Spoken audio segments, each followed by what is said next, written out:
on this. Hey, you, come on, sit down. You're sitting at the grown-ups table. I'm your host, Jesse Pimpinella, and as always, my partner in crime. John Thank Jacobs. you so much, and a happy Wednesday to you all.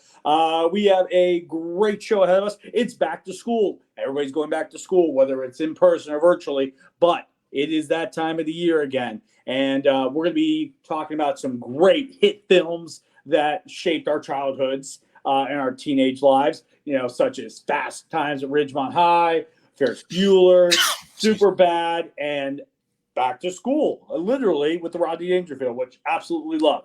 Before we get into that, I need you to all do me a favor. Like and subscribe. Tell the great algorithm that you love us and you want to see more of us. And you'll be able to share this with your friends. So hit that share button, right? Hit it right there, okay? And spread the word. Yep, right there. But yes, the back to school season is upon us. And John and I, last week after the show, we were kind of discussing some of the movies that we grew up watching. We grew up in different generations, but we noticed there was a lot of similarities in what the movies were, because a lot of them either stood the test of time or stood the test of time in pop cultural reference wise, or some of them are just like so super relevant. Like one of the things I noticed, like when I was watching a past movie, it's not one we're going to talk about tonight. Breakfast Club. There's a lot of elements of that still hold up. You know what I mean? Sure. It has that bittersweet ending where it's like, hey, look, just because we're friends or now doesn't mean I'm going to say hi to you hi to you in the hallway that week. And wow, isn't that freaking true? It is. I guarantee you, no matter who you were in high school, no matter what level or rank or whatever, you at least had one friend that you were friends with outside of school that you weren't friends with inside of school. Everybody has at least one. Challenge me on it, because yeah, no, definitely. And what a great way to segue us into our next topic. Okay, so I'm blanking on his name, and I love his shit, and I blanked on his name. The guy who directed and wrote all those movies. What movie are you talking about? Are you talking about Chris Columbus? No. Hold on. Wait. What are you talking about? The Breakfast Club. Who directed that again? I totally forgot his name. I slipped. He wrote so many of my favorite movies. Are you talking about John Hughes? John Hughes, yes, I know. Trust me. Why did I say Chris Columbus? I always get Chris Columbus and John Hughes confused. I don't know why. Chris Columbus did direct a lot of John Hughes-esque stuff. Maybe that's why I always get them confused. He is to John Hughes what De Palma was to Hitchcock. Yeah, okay. Good. Actually, that was a great analogy. All right. Made perfect sense. That's why they keep me at the helm of this thing. Brian De Palma. Anyways, I know I probably spelled his last name wrong. Okay. No, I really did. Ferris Bueller. But we're going to talk about Ferris Bueller's Day Off. Is that what we're starting with? Yeah, it's a John Hughes movie. Yeah. It's a John Hughes movie. Why not? Hey, you know what? As soon as school starts, I mean, let's face it. Everybody wants to just like zone out. They don't want to think about it. They don't want to talk about it. They just want to be like, oh, everybody gets senioritis the moment they get back into school. So why not talk about somebody who already had senioritis? The king of high school. The king of high school. We lost your video. Oh, we lost my video? Blank screen. Got audio, no video. Okay, no worries. We'll keep it rolling. I'm gonna jump to my back. Go ahead. I'll talk about Ferris Bueller for a second. Do it. Look, if somebody's watching this and they have Jesse's back. Do you want me to continue? Continue. Okay. So look, if you're watching this and you haven't seen Ferris Bueller, which I can't imagine, I mean, I'm pretty sure my 10-year-old has seen it to some degree on TV or YouTube clip or something. Go watch it. It's not only is it like quintessential 80s, but it's just a fun movie. And for those of you that may not know, which is crazy, it's about the king of the high school. And he really just wants to casually drift through his senior year. And he's taken a lot of days off. School officials don't like him, but he's the most popular kid. Everybody loves him. He fucks around with the dean of admission or the dean of students all the time, which is absolutely hilarious. All the kids are like saving up money because he makes up this huge story about how he's sick and dying, and they start collecting money. And his sister gets pissed because everybody loves him and they hate her because she's such a bitch. And Yeah. Mr. Rooney and Ferris play this cat and mouse game. Ferris has all these elaborate happenstances that happen during the day. Mr. Rooney eats it constantly throughout the day. And they all kind of merge together at the end where the sister saves the day. And it Yeah. shows that she really does love her brother. Mr. Rooney is a piece of shit. And the Bueller family is tighter than ever. My favorite part is the end credits scene when he's shamefully walking and the bus driver's like, "Hey, Mr. Rooney," and he's like, "Just go away." All the students are looking. He gets on the bus. None of them want him there. He's all fucked up from the dog and the mud and all that. He sees all the graffiti on the bus, like cussing him Yeah. out. And he sits next to that really weird girl, and she's like, "Do you want a warm gummy bear from my pocket?" He's just like, "Fuck off." It's a classic movie, guys. And if you haven't seen it, you have to go see it. But that was a little bit of an extended explanation while Jesse Yeah. took care of his technical difficulties. So this movie came out when I was alive, Jesse. It did not come out when you were alive. Fair So enough. what was your experience watching this movie set in the present time of the 80s when it was shot? It wasn't a decade or period piece. It was just shot as is, taking place in that moment. What did you think? Did you connect with this when you were a kid, or did you just think This it was a was funny? good bridge movie between how I knew John Hughes, because when I saw Ferris Bueller, I knew who John Hughes was. I love, because some people know I didn't have a regular childhood. I wanted to be a stand-up comic from the days since I was 10. Honest to God, I would do talent shows where I would tell the hackiest knock-knock jokes. Right. So I tell you this story. I tell you this story to tell you that I got into directors and writers and film. And John Hughes, for those who do not know, he wrote National Lampoon Vacation. He was in the National Lampoon magazine. So he wrote these audaciously raunchy films. And then, but a lot of people know him for his more softer movies. And I felt like Ferris Bueller was a nice bridge to the Yeah, nicest. it was a Because little moderate. There was some adult it humor in had, there. oh yeah, like the one part where he picks up Sloane as the father, And and he's makes like, out with her. nice. He's like, close family, close family. And Mrs. Poole, I love her. She's just standing there like, huh. Yeah, like I loved elements of that so much, or like Yeah. the unnecessary but absolutely necessary car hijacking, where the valets take the car. And they Oh, and this plays Star Wars when they jump over that hill love in that. slow-mo. Yeah, it's so great. Love that scene, and It's like but Cameron's worst nightmare is actually happening. yeah. Running up 3,000 miles on that car, man. But that movie had so many memorable moments. But Yeah. Ferris Bueller kind of represented this id of wanting to just do it, to just do it. Yeah, Cameron absolutely. is us. Cameron was us. Cameron was us. Afraid to, we were playing it safe. We're too afraid to do something as crazy as he did. But Ferris orchestrated this day like it was a heist. He had Oh, a yeah. He plan for woke this. up He had and a was plan like, for I that. got this. Yeah, and it was a beautiful movie, Mhm. and because what's the one line? Stop and check out the flowers before you know it. I forget. I'm Life will butchering the pass you line. by. Life will pass you by. And It's true. what a great true thing. And that's what I learned from that movie. That's why that movie I think is so important. And also it just shows like, I mean, yeah, school's important, but I mean, like sometimes you gotta break the rules. You gotta smash it a little bit. Yeah. But that's what I got from that mill. What makes you feel like? Why do you think this movie stood the test of time? Yeah, so this movie came out when I was still kind of a kid, right? And it was about high school. And anything I watched as a kid about high school, I thought that's how high school really was. And to Yeah, some degree it is, but obviously some things are exaggerated. But I just thought that like that's how high school is. And then it was, but it wasn't, but it was, but it wasn't. But for me, the big thing is breaking down the fourth wall.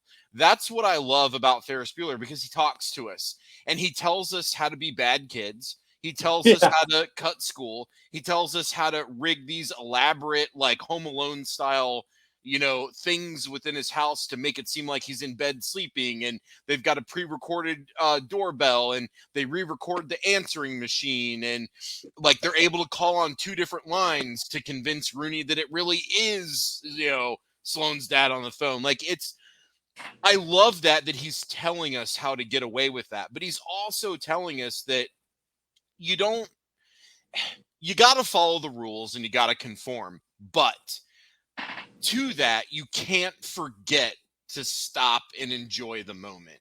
And Exactly. I think that's what it's about. He's transitioning. He's a high school senior. Yeah, thanks, Shep. So he's a high school senior. He doesn't necessarily know what he wants to do. He's not 100% committed to a college. He's not 100% committed to the workforce. He's the most popular guy in school. He gets away with everything. That's why his sister hates him. So he doesn't necessarily have the motivation or the path for his next step. And because of that, he's just enjoying every day. And this particular day, he woke up, it was too nice to go to school, and thus the movie happened. But Yeah. like I said, the bigger point is that it's in his speech. It's you just got to stop for a second and enjoy shit. And that's what I really like. And I like how he talked to us. I thought that was good. And I really like how they redeemed Jennifer Grey at the end. They hooked her up with Charlie Sheen. That shit was hilarious. And it just showed that she fucking put Rooney in his place with that wallet. Oh yeah. You left your wallet on our floor. And he's like, oh, fuck, And then she just throws it outside. The dog wakes up, attacks me. Great ending to Rooney. But that's why I love it. And it's while it's not a timeless film, because it is very much encapsulated in the mid 80s, but the film still holds up because of the characters and the message that the film is saying. And I'm okay with that. So while it's not timeless, it still holds up. And I mean, I think I just watched it recently, like a year ago. Like it was on TV and I caught it right at the beginning. I was like, oh, okay. And it's still being referenced in modern time. I mean, Spider-Man Homecoming directly ripped the reference. And in the reference they were making, they show the scene playing in the background just in case dummies don't know that. Right. I mean, but speaking of which, there actually is news about this movie that's relevant to the show right now. Did you know that the guy, I don't know how true this is. It came off the wire for me, and I got to dig into it. But the guys who did the Cobra Kai show, right? Yeah. They are thinking about doing a spin-off show from Ferris Bueller's Day Off. Uh-huh. And it's all about the valet parkers. Okay, so I'm in on that because I do think both of them are still alive, if I'm not mistaken. Yeah. I'm in for that. And, you actually just said something when you talked about a spinoff from Ferris Bueller. This came out before you were born, but I'm pretty sure some of the people watching I know remember it. Parker Lewis Can't Lose, man. And I'll tell you, when that show dropped on Fox, because at that time Fox was still new and they were just putting anything on. That's how they got away with Married with Children, The Simpsons, like all that stuff. And I fucking love that show. Again, I was like, oh, this is what high school is like. And then I went over to Beverly Hills 90210. I'm like, oh my God, they're all fucking and doing drugs and like robbing people and like dads are in the mob. I'm like, holy shit, I can't wait to get to high school. Then I started watching Power Rangers and I was like, holy shit, I'm gonna get superpowers and be a fucking Power Ranger when I get to high school. So I mean, the shit just kept going and going and going. But I loved Parker Lewis. I thought it was fantastic. I loved taking the Ferris Bueller concept, reinventing everything, new school, new characters, but kind of staying with the fourth wall and just the hijinks of the popular kid. There was that really weird sexual tension between him and the principal, and you're always like, are they gonna fuck? And I don't think he's 18, so that's kind of weird. But I did enjoy that. I don't know. I mean, I was a kid when it was on. I mean, it was early 90s, so I was barely a teenager, if not a teenager. So but I very much enjoyed it. So going back to Ferris Bueller, I would be down for the parking lot attendant spinoff. I'm there. You don't even have to convince me. I'm there. Yeah. I mean, you got the Cobra Kai guys. The Cobra Kai guys are going to do it. So, I mean, and like, I would like to start with them stealing the Ferrari and just re-show that whole scene. They don't have to reshoot anything. Just show it again. And then pick up from there. Where did those guys go after the joyride? You want to do a Halloween 2. I mean, sure, just not the way they did Halloween 2. Yeah, I'm talking about the Rick Rosenthal one, the first sequel. Well, that too. That while I enjoy that when he dunks that nurse's head in the scalding water, Yeah. I still really hate that movie. But that's a different topic for a That's a different topic, which is around the Which we're corner, gonna get into folks. Halloween this year.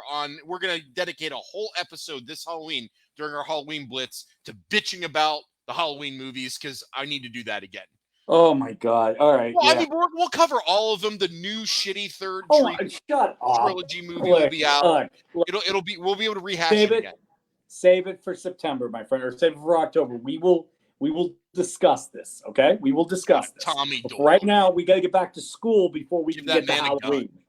All right. Anyways, Where's your gun, Tommy Doyle? Come on. Could have ended the shit right there. Nope. Let's bring an iron. Anyways, go back. I'm gonna start going.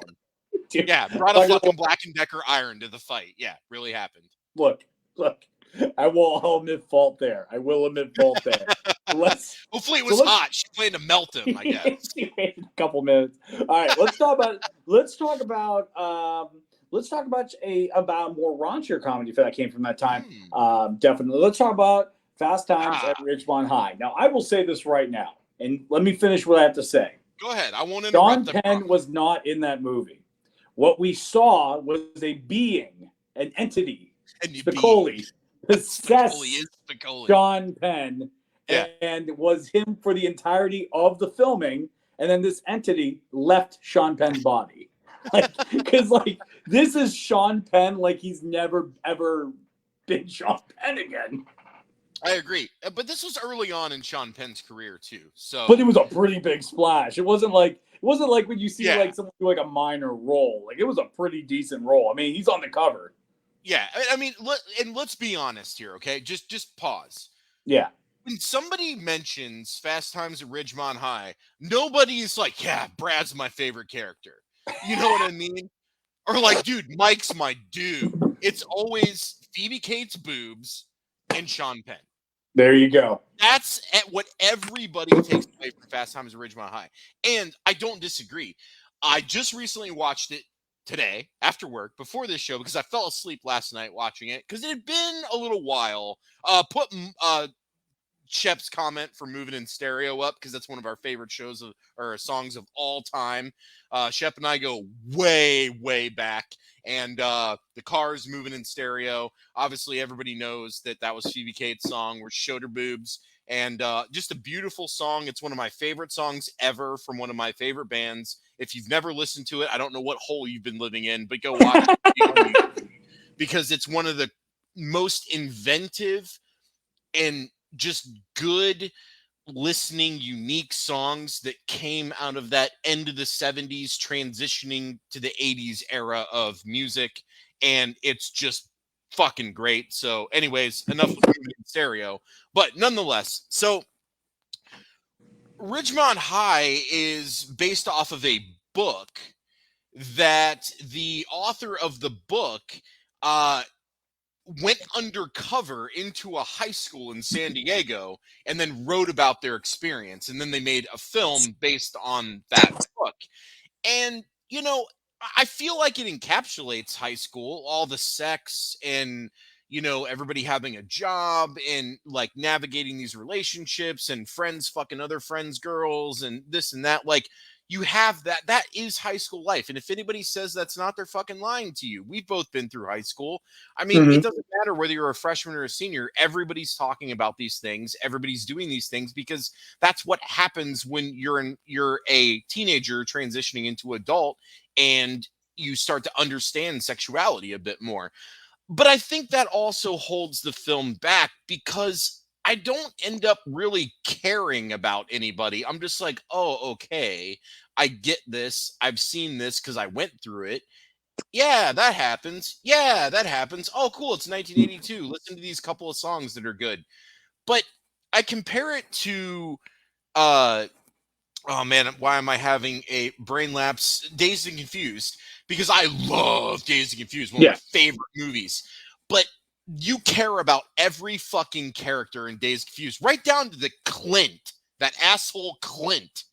you still care about him, but I just don't care about anybody in Fast Times. But what I love the most is Mr. Hand, because he's an asshole the entire time, and he's still an asshole to Spicoli at the end. But in trying to waste Spicoli's time, he ends up helping him so that maybe Spicoli will pass the fucking test.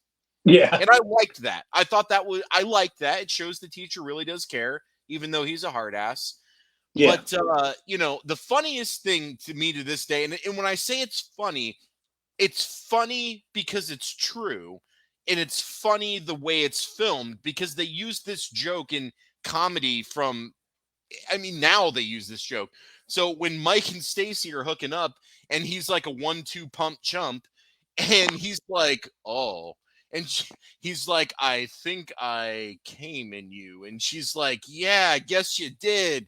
And then his immediate answer is, yeah, I gotta go. And he just gets up, dips out, and then just like abandons her. And I'm like, that's horrible. And it's not funny, but that happens. And that happens to people in high school. And so I appreciated that they put something serious into the film, but then made it funny so it wasn't so heavy-handed. Yeah. I mean that's the thing. Like this movie, you made a good point. Like you're not really rooting for anybody in the movie. More or less, you're kind of a fly on the wall with this. Yeah, that's a great way. Yes. Fast Times is a fly on the wall. Whereas Dazed and Confused, you're a student with them, partying with them, hanging out with them. That's an excellent analogy, sir. I am going to use that going forward because that makes total sense to me. And I think that's just because that's how the book originated. I mean, because the person was a fly on the wall. They were undercover, so that makes sense. So it makes perfect sense that that's how he came about to that story. Because and it was fun. And like I said, it was very cool seeing them take on serious issues, and they weren't heavy-handed about it. But I like it because of the realism. So the humor was hard and real. Like sometimes, sometimes in the 80s, and it was okay for it, some of the humor was frothy. And that was sometimes what the humor was called for. Sometimes that's what people want. Sure. Sometimes I want that. But that's what they wanted. They wanted boobs in the 80s. Yeah. Like, that's what they wanted, man. But sometimes I like the movies that would, they give you a quick little kind of a gut punch and be like, hey, look, this, because one of the things that was so crazy about the 80s, you look at it, the guy, Pat Morita, when he played Mr. Miyagi and got an Oscar nomination from that, Pat Morita was a stand-up comedian. He was on sitcoms. And then all of a sudden he also spoke really good English. He had to speak broken English. Great English. You know what I mean? Like, that's what people don't understand. That's not how Pat Morita actually talked. He was acting when he talked that way. He was acting. He was essentially doing yellow voice. He was acting, guys. Like, that wasn't him. But that's what I mean. Like the 80s brought about. That's what I liked about the 80s. The 80s kind of brought these moments of seriousness into humor. Like even Chevy Chase's Fletch. You know what I mean? There were some serious moments. Like there was one part he pulls a gun on Chevy Chase in the jail, and you're like, holy shit. You know what I mean? So I do like that the 80s around this time, they found ways to kind of sneak these punch moments in there. Shit in all the time. And I think that's what made these movies so relatable. Because like you said, that's happened to people. That's happened to people. You know what I mean? And they can and I think comedy time, tragedy plus time equals comedy. You know what I mean? And sometimes, because I bet you that's happened to somebody before, and they kind of chuckle now, knowing that they're on the other side of it all finally. Sure. Like, that fucking bastard. That happened to me. You know what I mean? Like, so I think Fast Time, this movie gave us a much more hard R look at high school than what Ferris Bueller offered. Ferris Bueller was... Go ahead, I'm sorry. Not to say that Ferris Bueller... Ferris Bueller wasn't trying to do that. Ferris Bueller was a rebel movie. It was a rebel movie. Yes, this was kind of a multiple day in the life of high school students. And that's one thing that bothered me too. And I agree with you. It's more of a hard R take on high school. And I think that's why so many people liked it. Like, I know my dad loved that movie because, in 1982, he was only probably 4 or 5 years out of high schoal. So there were still a lot of relatable moments for him in that, oh man, I completely just forgot what I was going to say. Shit. And it was Yeah, really good too. Damn it. you'll get it back. Well, you guys got me. I forgot the point I was gonna make. So Jesse, let's move on to our next topic from Fast Time, since John's memory isn't working correctly and I forgot what I was gonna fucking say. You're all good. Speaking of hard R's, let's talk about Ah, here we Pie. go. Yeah.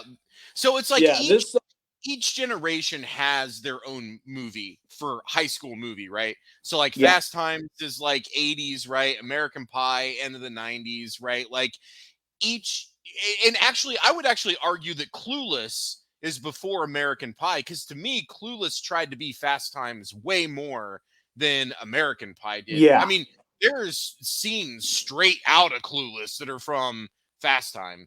I mean, Oh yeah. characters right out of Fast Time. So Yeah. I think Clueless tried to copy that a lot more than American Pie did. Yeah, no, American Pie I just felt like it was just trying to be a sex comedy. Like Yeah, it that, was yeah, seniors trying to get just laid. That's what it was. yeah, And I mean, we all went through that. So yeah, it's relatable to that degree. They're yeah. likable suburban characters, like, oh hey, I'm friends with that guy. It's like that, Mhm. And I think that's what I liked about it a lot. The one thing I really liked about these movies is, and I'm talking about what I like to call the good five films, because I include Bandcamp in there only because at least we were introduced to Matt Stifler in the second movie. So, and there was Okay, I'll give you that. I'm not gonna yeah, argue. I was. I mean, after that, I mean, they were just making shit up. They were making And they still are. I think they just released another film not yeah, too long ago. yeah. But I mean, I liked it because there were important messages in that movie, much like how Ferris Bueller offered important Sure, life message. sure. Like the first one was about like letting something happen rather than trying to force it. Yeah, I mean, Right. it was always about trying. We gotta get to the next step. We gotta get to the next step, and they're to the point where they're not even enjoying the journey anymore. Exactly, And exactly. And it's with all this, Kevin's fault. yeah, Kevin's fault, right? Yeah, yeah. Fuck, I And hate that guy so much. Tom Cook brings it up. It's kind Oh, of absolutely. I agree Yeah. with that because Agreed. I mean, Agreed. 100%. yeah, because and it was great is you were also a part of the inside jokes with the characters. Oh, Like yeah, yeah, yeah. once you get three movies deep, you're kind of just with them. Like I love the one line where in American Wedding where Stifler had accidentally had sex with Jim's grandmother because he told a girl to meet him in the closet, and for some reason the ushers just shoved the grandmother in the closet because they didn't want to deal with her, which is just awful but totally believable for who those characters were. And he fucks the grandmother, and then the part is Finch is like grandmother fucker, and then Stifler's like motherfucker, and he goes, "Yes, I Wasn't it am." Gilf? Grandmother I'd like to Still, fuck, I think. yeah. Yeah. Focus. Yeah. With American Wedding too, I loved that scene where they didn't realize they went to the gay bar, Oh, and great. Stifler and that guy have that dance off, and they end up becoming like BFF at the end of the dance off. Dude, Yeah, that like the movie's okay. I still think the American Pie 2 is actually the best of the three original trilogies. I would say that. Yeah, I would say that.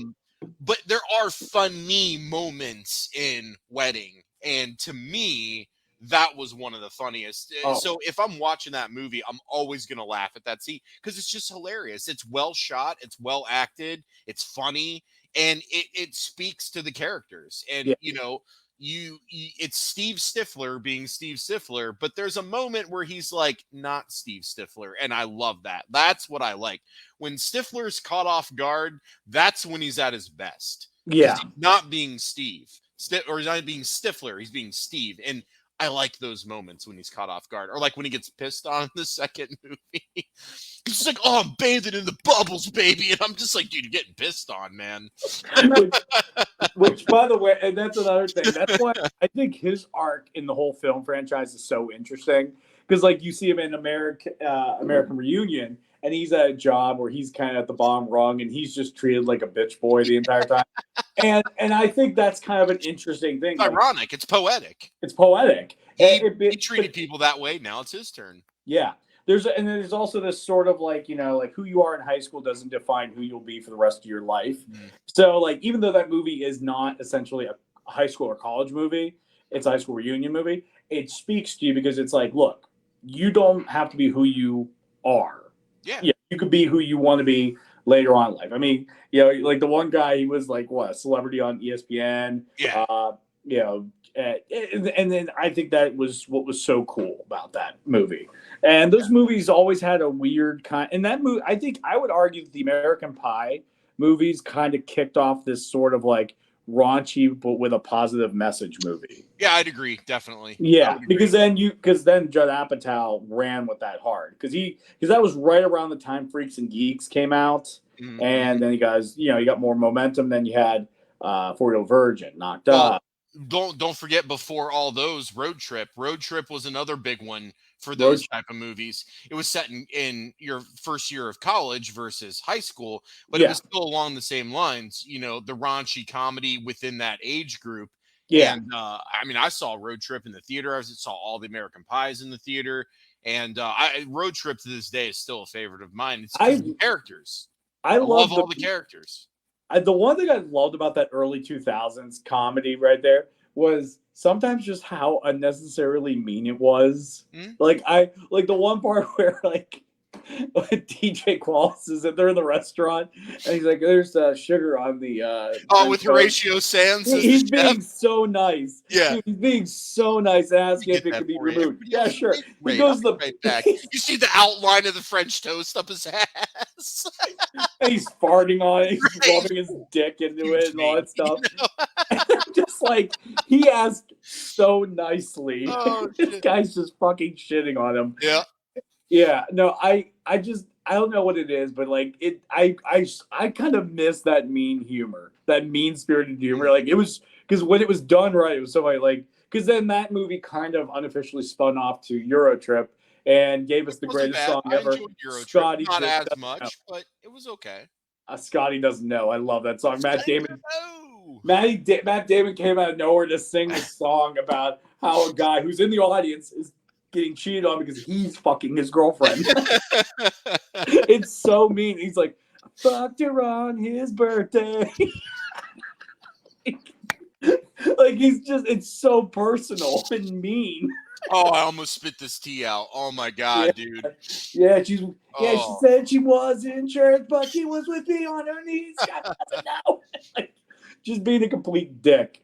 Here's another movie, PCU. Oh my god. I actually haven't seen that in ages, Tom. I might have to make that a weekend movie. Yeah, I haven't seen that in a while, I'll be honest. I last time I watched that had to be when TBS used. Remember during TBS would have those movie weekends, like Yeah. it's the comedy weekend movie blockbuster And they had weekend. they had names for it, like specific like names if they had like actors or series that they were Yeah, showing movies from. They would have like a little gimmicky name. That one yeah. was good. Like I mean, because like yeah, 'cause David Spades is in PC if I remember correctly. I'm pretty sure he is. Yeah, because I think they played it back to back with Joe Dirt and something, just because David Spade was in it. It's probably like just because they had those movie rights and they're like, what did these movies have in common?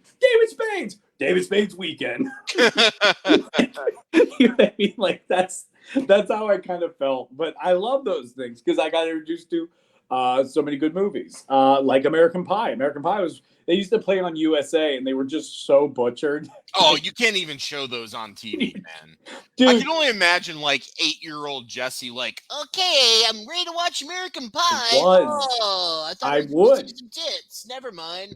Let me just go jerk off to my spank bank instead. Dude, I never understood the pie scene until I was in my Yeah, teens because yeah. they would See, never show it on TV. You yep. would just see a close up of Eugene Levy coming in going, Jim? Which, by the way, What a can we great just series for him to be the dad in. Like, great, great, dude. To me, I would honor him with an Oscar for that because he played it so straight. He always, no matter what Jim got himself into, he was just the coolest dad. He was the dad we all wanted. absolutely. My His dad hand would is have glued like to his been dick. pissed or like made fun of me or been like grounded me, like, what's your fucking problem? Whereas Yeah. Jim's dad's just like, hey, Jim, it's Hey, cool. Jim. All men make these mistakes. You won't tell your mother about it, and we're not going to talk about it. Let's just move forward. Oh, by the way, here's a bag of porno I bought for you. Just to get the gears turning. Man, if my dad brought porno to me, I would have been like, holy shit, like that would have bonded us, man. Yeah, my dad never brought me a sack of porno. Like, come on, man. You're a good impressionist, my friend. Tom is great. I aim to please, Tom. Well, what's really interesting, there's one spin-off movie that I thought had a great concept idea, and it was funny because it made something come full circle for Eugene Levy's character and why he was so cool with everything, was because the Book of Love that was in the first movie. Yeah, that was hidden in the library. It's revealed Eugene Levy wrote it. His character I must have missed that. I didn't know that. Which movie was that? The Book of Love. So what happens is the book gets destroyed, and they're like, "Oh shit, we need to compile it and fix this and get it back together." So we have to go to every person and interview them so we can fix it. And they go back to the original author, and it's Eugene Levy, which I was like, that's brilliant. Love how they tie that together. That because like it makes sense in the past movies, like why he's so cool with everything that happened to Jim. It's because he had that experience too in his own way. So I love how a couple of years later they did Best in Show, which is one of my favorite films as well. Mm-hmm. And I love that Eugene Levy's character is very much an extension of Jim's dad with a little bit of tweaking. But he kept a lot of Jim's dad in there, and I loved it. Him playing off Catherine O'Hara was just those two are great. Those two together, just comedic dynamite duo. Oh my god. Well, that's from their days of SCTV. I mean, that's the thing. When you're acting, you could tell they're not just coworkers; they're friends. And when you have friends, it's like watching two legendary musicians just play jazz, improvise jazz. They're just fantastic on screen together. Yeah, but yeah, no, these movies were great. They gave a lot of excellent messages. That something heartwarming. Like I always find, and I agree with you. American Pie 2, I think, is my favorite. Like I love the best of the original. I think when he realizes he doesn't love Nadia, he loves the girl. He's like, a beautiful moment, man. It's a beautiful moment.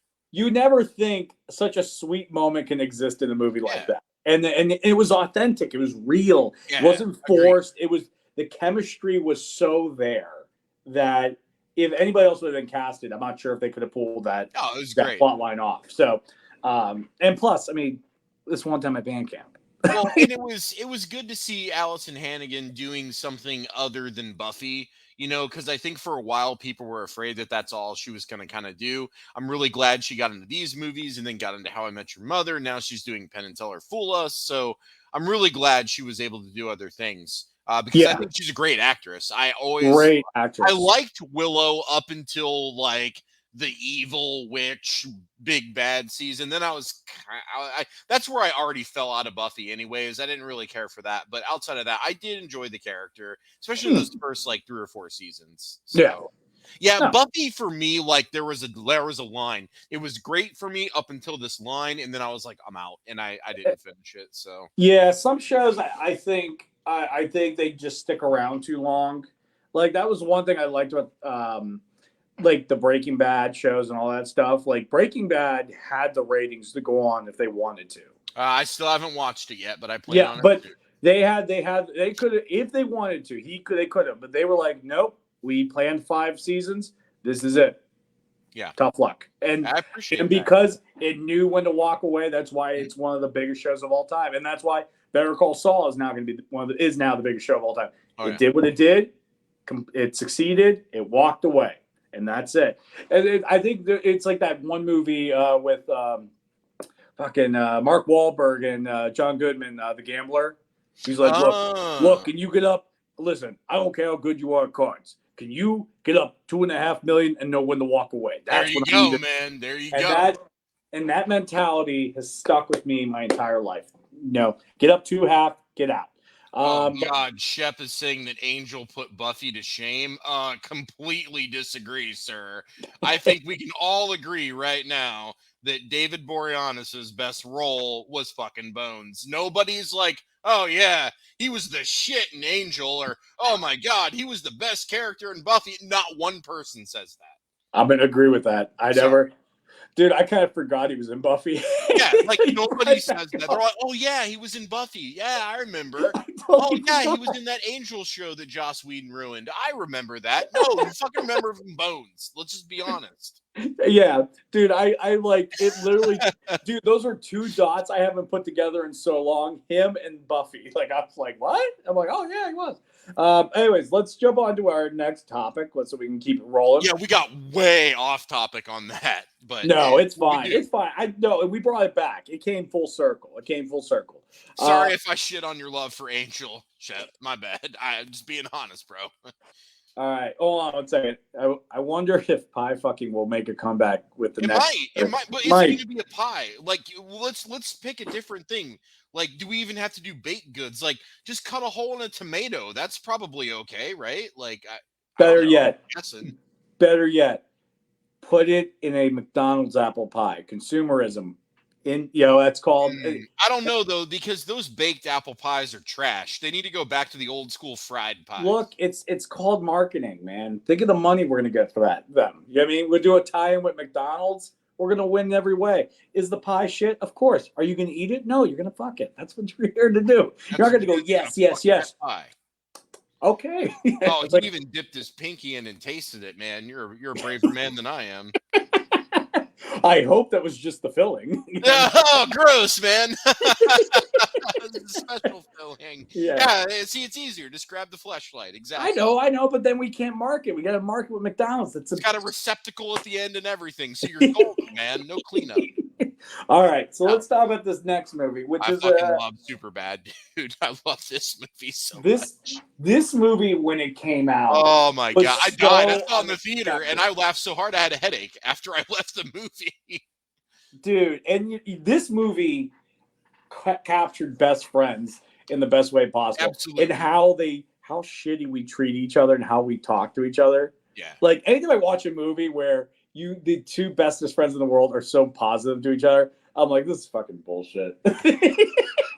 Like when they go to the convenience store, and I forget the kid's name. I think his name is Jesse, actually. Yeah. The long-haired bully with the glasses that talks funny. Yeah. How is that kid the bully?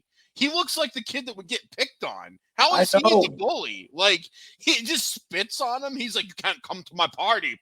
And I'm like, how is this guy the bully? Like, what the hell? You're 3 times his size. Go punch him in the dick and move on. Like, what is happening here? But like, I just love the one part. He's like, I brought my condoms. I brought my lube. Oh, Evan, I'm gonna need lube for your 2-inch cock.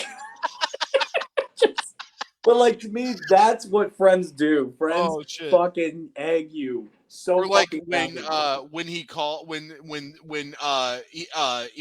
him on the phone when they're in the car on the way to pick him up, and he's like, "Hey Evan, okay, so I think I figured out which porno site I want to subscribe to. It's gonna be this one because it comes with 15 extra site access for like feet fetishes and like pee and poop." And I'm just like, why are you having this conversation with them? And pulls in the parking lot, they're still talking. I'm like, dude, this is hilarious. Why'd you call him to tell him that? Just wait 10 seconds till he gets in the car and then actually have the conversation. So it kind of speaks to the whole, and that was in, I think, 2006, 2007. Yeah. So we were still in that, we were passing the transitional period, but still in the transitional period because 2007 is the year iPhone debuted. So most people didn't have smartphones. So the addiction to the phone was still just text messaging. You know, the screens weren't big. You couldn't get porn on there. There weren't games, other than like .nature games, Snake. Yeah. But so that was right before the big transition. So I just thought that was hilarious that they were already doing that with the phone. Hold on. I love this line. I'm like the Iron Chef. That was a great line. Yeah. Oh my God. What was your favorite scene in the whole movie? Because I'll tell you, mine is so small. If you blink, you'll miss it. But to me, it's the best. But I want to hear yours, Jesse. It could be a big scene, small scene. I just want to know what your favorite scene is in the whole film. Oh God. I think I'm not gonna lie to you. I think a lot of it is Bill Hader. he cracked me up. Like, I think the one part where they're shooting the stop sign, just Yeah, like yeah. how irresponsible that is. Yeah, Like, and he just gives the gun to McLovin, and he's like, "How do I shoot this thing?" He's like, hold it, man. yeah, Squeeze hold it, man. pop off a few rounds." It's just like, what? This is still like a suburban neighborhood. Somebody could be walking by. What are you doing? Don't they blow up the cop car at the Yeah, end? so they're doing like the The burnout, dough. and they swing into the light post and hit it and fuck the car up. Yeah. So they end up just setting it on fire and saying it was stolen, which would never work at any police agency in the digital age whatsoever. No, Sure, not that even. parking lot had cameras, so Yeah. But I just like absolutely. I just like Bill Hader just cracked me up that whole movie. Like anything he good. He's did, really good in that film. yeah. But what was one of your favorite parts? So the scene that I like the best is, I forget who it was, but one of the girls was asking Evan what he did on the weekend, and he's like, "Oh, yeah, we had a great time. We drank. We went to this club. We snuck in. It was awesome." And then they show actual clips of what happened, and it was like their parents' party, and they snuck beer and got drunk, and then tried to get in the bar, which they were immediately dismissed from. And then they just kept getting more drunk with those beers they took from the party in the alleyway. And it's like McLovin, Seth, and Evan, and they're all drunk. They're just kind of standing there. All of a sudden, like, Evan just turns over and pukes all over Seth. And he's like, "What the fuck, man?" And it's just like the way they edit it together and present that like one shot. Every time I watch that movie, I just die laughing. And my buddy Rob Brula, who sadly moved away to Arizona a decade ago, that was one of his favorite moments too, and we kind of shared that together, which was great. But that really is truly like one of my favorites. And I love when they go to the older guys' party, and everyone, like Evan's hiding in the room that everybody comes in to do coke with, and they're like, "Who's that guy?" He's like, "Oh, dude, I know who this is. It's my buddy's brother. Remember him? He knows how to sing." And he's just like, "Oh yeah, that's me." And they're like, "Dude, sing something for us." And he's like, "Okay." Like, it's we. I don't know about you, but I've definitely been in that situation where I've been a younger guy at like an older guy's party. Yeah. People are like, "Who the fuck are you? What the fuck are you doing?" Like aggressively, you know? And I'm like, "Oh, I'm so and so's friend." They're like, "Oh, dude, I know you," you know? And they're like, "Oh, you're the guy that does," you know? And I'm just like, "Oh yeah, that's me." Totally not me at all. So you just like sometimes you get in those situations where you just got to go with it. And I just thought that was good. Like, it just felt really organic. I love that whole party scene. The whole thing with the period on the leg was so Oh my god, funny, yeah. dude. Oh my god. Yeah. Oh, Shep just said it. Yeah. And it's just that they're all looking. They're like, "Hold on a second. I got to call Bill. He needs to know about this. Hey, let me take a picture of this." They're like, "Dude, come here. Check this out. This girl period on this guy's leg." And it like becomes this whole thing at the party. It's fucking hilarious, man. Can I tell you that's happened to me before? You got period on your leg? Oh, Jesse, I'm sorry, man. Were you traumatized? I didn't know what the hell it was. I thought, no, what is this? okay, so here's what happened. Okay, so Oh my god. ex at the time, we were in high school. We were in theater together, and she was sitting on my lap wearing a skirt, right? Because it was a Catholic school. Oh yeah, I know. Oh, there we go. And then it was a Catholic school. Way to cap off the joke before you get to yeah. So then she gets up, she has to go somewhere. She's leaving, and I look down, and I'm like thinking, like, "Fuck, I'm a messy eater. We can ketchup everywhere." I luckily didn't test it. I didn't test it. I touched it, but then it felt too soaked. Oh god, it felt too soaked. I touched it. That's like horrifying to me, to be honest. I touched it, and then when I realized, I was like, "Oh shit! I must have got stabbed in the leg today and didn't know it." So I must have got stabbed in the. Wouldn't you remember getting stabbed in the I thought leg? maybe I got pricked by my friend, like jabbing me with a pencil or some shit. You would feel that, man. Like, what the hell? Know. And do you think it's going to produce a little pin prick is going to produce that much fucking blood? The femoral artery's right there. I didn't know much about the femoral artery. Thank you for dropping your anatomy knowledge right there. I appreciate that. I'm just thinking like, oh shit. Yeah, I bet. Yep. Yep. Yeah, no, dude, it was right there. Like, I'm thinking, like, so then I went to the bathroom and I was like, I have no cut, no nothing.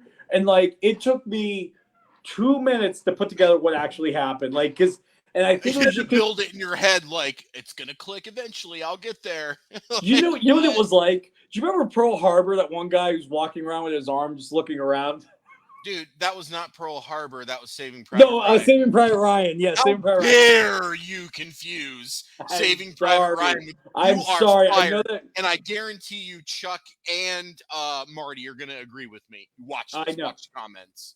You're Dude, fired. I know. I messed up there, okay? Wow. But yeah, I was just that guy walking around with his arm, not knowing what happened. Like, I was just in shell shock of, no, like, why do I have blood on my leg? And that's why I had blood. Go. And then your reaction when you found out it was period blood, you're like, oh my God. Oh my God, dude. I was like, what the fuck happened, dude? And like, but yeah, no, I had period blood on me. So I relayed it very. It really happened. It's a true story, folks. You heard it here. It really happened. Jesse got really, period on his leg. They really, wow. Yeah. Wow. so like, did you? Good one, Tom. So, like, did you tell her, like, after, like, hey, heads up, this happened, I didn't want to, I like, want you to, get this somewhere else. Like, did you do her a solid and help her out, or did you just let her walk around like that? No, she left. She had to go home afterwards. Well, that's what I'm saying, though. There was a journey for her from the moment she left you to when she realized she was perioding on things. My question is, did you do anything to help her out, or did you just let it happen? John, I was the victim in this story. Yeah, okay? you did nothing. And you should let it happen. You should be on my side. I mean, like right now, I feel attacked right now. I'm trying to be a responsible 40-year-old here. Okay? I feel like, yeah, maybe that would have been the right thing to do, to give her a call and be like, hey, you're fucking leaking out, but I didn't. Okay, we're gonna settle this for the people watching. Comment live. If the period on the leg happened to you, would you let the girl know in a very tactful way to help her out, or would you just let it happen and let her go about her day? Let us know. Yeah. And if you're watching on YouTube, put it in the comments. Put it in the comment section. What you would do. Oh my God, Jesus Christ. Well, you asked for it, John. You asked for it. You wanted an answer, and apparently there it is. What would I do? Holy shit. That might win comment of the year right there. That might be one of the best comments we've ever had in the 2 years we've been doing this show. Oh my God. Wow. I didn't expect that. With the comment of the day. Maybe of the entire longevity of the show. Shep came in swinging, and that's what we like about him. That was beautiful. Wow. Yeah. No, but anyway, so yeah, that happened to me. It was very obvious. So You're like Cartman on South Park when he got queefed on. He became it was Butters, and he became the poster child. And it was like, stop queefing now, and it was Butters like in the hospital, like the shit hooked up to him like he was dying or something. I love that. Did it say like it's not a joke or something? Not a joke. It's not a joke.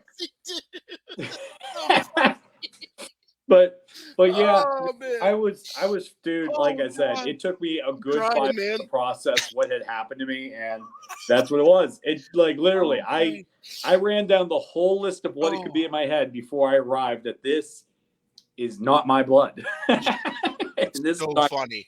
You realize I'm never like. Whoever is on their deathbed first between you and I, this is going to come up. It's probably going to be me because I'm way older and much unhealthier. But it doesn't matter. Whoever it is, this is going to come up. And this is going to be like the last conversation that happens. Like, hey, remember that time you got period on? Let's talk about that again. When they do the reading of the will, you should right in the middle of the thing. And the car, by the way, Jesse, remember when you got period on? And then just continues through it, just keeps going. Like, just randomly insert that sentence in a nonsensical fashion. And no matter who's reading their eulogy, that line is in every single one. And also, Jesse really did get period on. Dude, that oh was my God, dude. Wow. Yeah, no, that was the first day I learned how to do my own laundry. I'm about to start crying again. It's so funny, man. I'm just thinking about it. like, You dude, didn't I can prepare see me it. for this, man. Oh my god. Dude, I'm looking down at my leg right now, and I can still see it. It's like a phantom limb. I can still see it. Oh my god, dude! I'm literally crying because I'm laughing so hard. Oh my god. Oh, thank goodness this is the end of the end of the episode. Oh my Wow, god, yeah. dude, I am crying because I'm laughing so hard.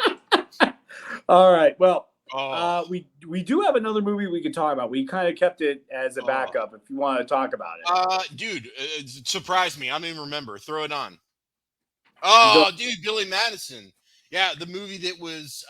What did I say that this movie was pretty much a ripoff? Oh, of Back to School. We didn't talk about Back to School. Oh wait, man. let's go back to school. Let's go to that. That's what we need to talk about. Sorry guys, we'll save this for an Adam Sandler episode. We need to talk about Back to We School. are going to do an Adam Sandler episode. That is going to happen. Yes. So Back to School, Rodney Dangerfield was just it came after the string of success with Rodney Dangerfield after Caddyshack. And it was just basically like, do we have a movie? Can Rodney Dangerfield be in it? Can we add in a lot of his jokes? Boom. That was the movie. And we loved it. That's what we wanted. It's about this rich billionaire guy who kind of made the Cabbage Patch doll of that world. And what was it? It was something ridiculous. But it was like the bloated Cabbage Patch doll. Yeah, it was like bloated. It was something not flattering. Yeah. And his wife cheats on him, and I love it. He doesn't give a fuck. He's like, whatever. He hated that woman, dude. He was happy when she was cheating. He's like, oh, okay, we're done with this now. Yeah. I'm gonna go with my son. And then he's like, I'm just gonna go to school. Hey, right? Yeah, I might as for well go to everybody. school while I'm here. I'm gonna donate so they can build a new business administrative building, and I'm going to school here now. Let's go to Sam Kinnison's class and talk about the Korean War. Dude, that is probably one of the best cutscenes ever. Oh, it's like, so good. Because I remember that. It's like you see someone writing on the board, the camera's pulling away, and then you start to realize it's Sam Kinison teaching history, and you're like, oh, fuck. Oh, fuck. Game over. Game over. Move where there's food, people. Quit living in the desert. Move to where there's food. I just always like his build-up. He has this, like, weird little, like, twitch in him, in his voice. Like, you know, sometimes it's like if we start speaking like that, you're like, it's like a fuse being lit. You're like, oh God, he's gonna fucking go off. And I love when him and Rodney Dangerfield get into that shouting match.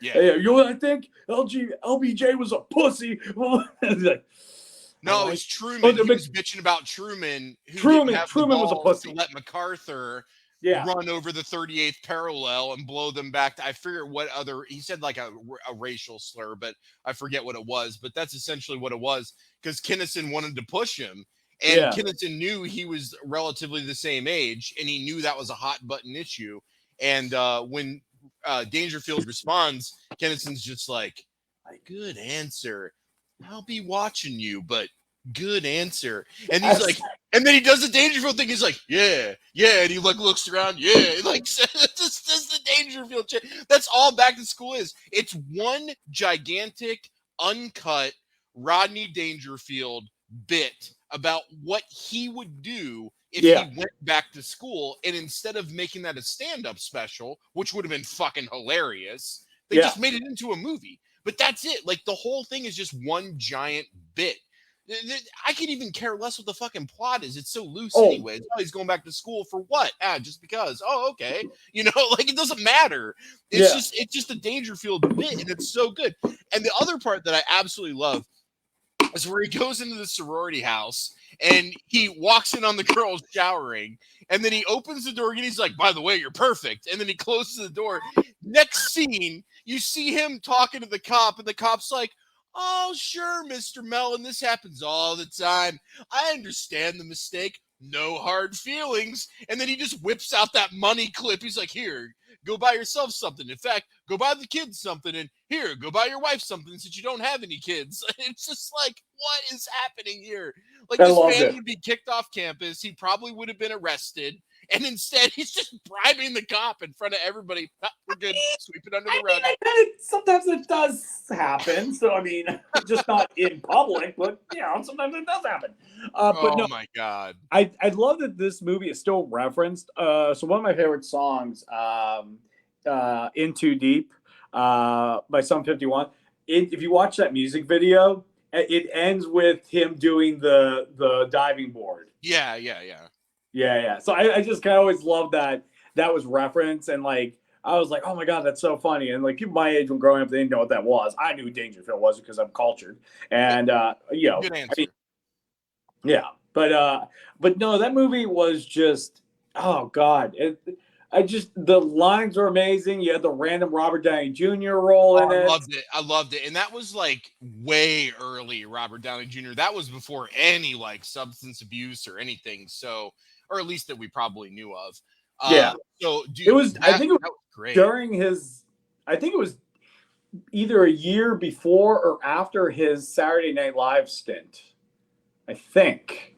Yeah, that sounds about right to me. Yeah, because kids, before he was Iron Man, he was Suitcase Boy. You know what I Yeah, mean? and he was a drunk and a drug addict, a Charlie Sheen kind of guy. But you know, he pulled himself around and cleaned up and got into one of the most lucrative franchises in the entire world. Did a fucking stellar job. Did such a good job playing Tony Stark that I fucking cried when he died.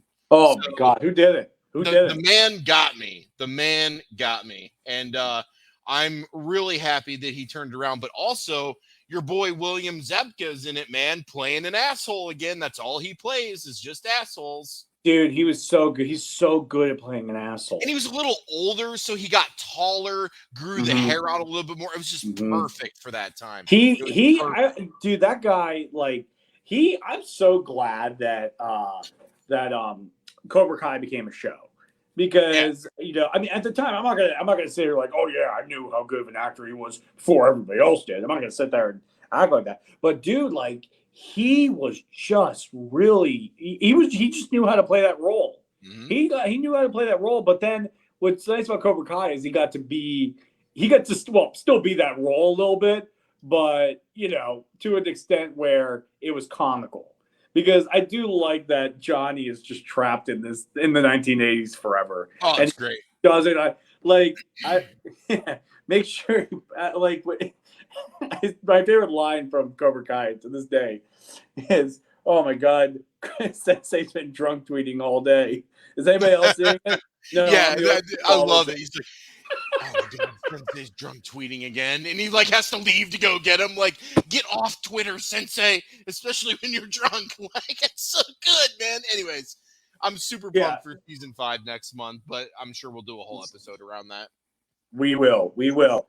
Yep. Oh, by the way, the Triple Lindy. That's what it was called. Thank you. Triple Yeah. Lindy is So I amazing. always loved that. Like, I mean, the budget, there was like no budget for this movie. It was shows shoestring. Oh, Like if they you didn't told me even they just picked up a try. camera and followed him, Yeah.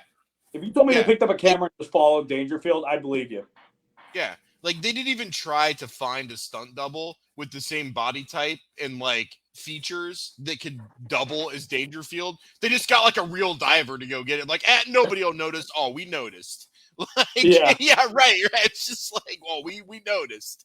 But that's Yeah. like, I think that also in itself is part of the charm of the film because they Hmm. knew when they put that in there that people were going to laugh. And I think that was the point. Yeah. Oh no. It was most definitely the point because Mel Brooks made that joke in Spaceballs, trying with stunt doubles, where randomly Oh, one yeah, of we the captured the stunt doubles. which I love that randomly one of the characters is Hitler. One of the stunt doubles is Hitler. I always love when Mel Brooks does stuff like that. But anyways, hey, we're running up on time. I just wanted to say this was absolutely fun. And for anybody who's going back to school, or someone's going back to school, your kid's going back to school, tell them to knock it dead and kick some ass this year. All right. Live life like Ferris Bueller. All right. Make sure let's pull those immortal words back up there. All right. Hold on. Let's pull those immortal words. Nope, not those immortal words. Okay. Hold on. Hold on. The pie fucking Let's those see. are the Nope, immortal not those words. immortal words. I can't find them. The immoral words are gone. I don't know where they are. Toward the top. Toward the top. It won't let me go any further. Oh, what? Okay, so yeah, I don't know why it won't let me go any Life further. moves pretty So fast. If you don't stop and look around, you might miss it.